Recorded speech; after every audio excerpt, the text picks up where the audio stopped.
Have you ever been in a situation where you mustered up the courage to talk with another person or people about your thoughts and feelings on a situation only to literally have it flipped around on you?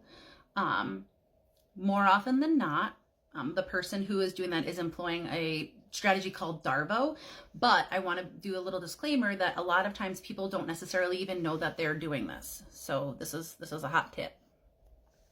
DARVO, which stands for Deny, Attack, and Reverse Victim Offender, was actually a manipulation tactic that was found in the 1990s by a psychologist who was studying victims and perpetrators of abuse. And what they found was that this kind of tactic also kind of goes along with narcissists, right? And I hate saying that, like, ugh, right?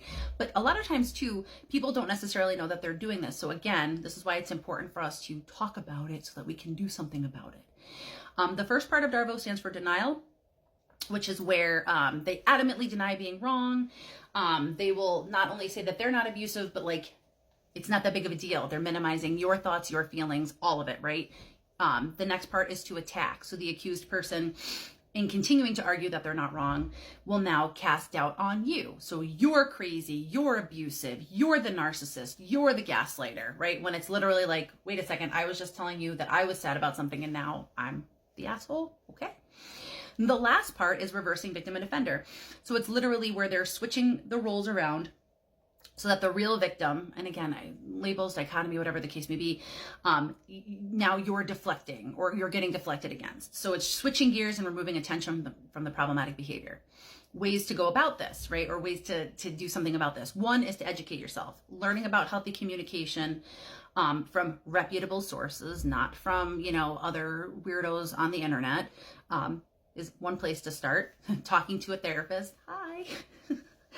Standing up for yourself is another one. So clearly stating what's happening. I'm a big fan of the idea of name it to tame it. You need to say it out loud and say what you're seeing so the other person is aware that you know what's up. Maybe they can do something about it, especially if they weren't doing it intentionally. And the last part, again, is to really just continue to take care of yourself, because this is something that happens and it's something that can be dealt with. And if the other person is healthy enough, then they can do something about it and change up their style of communicating with you. And that's my talk.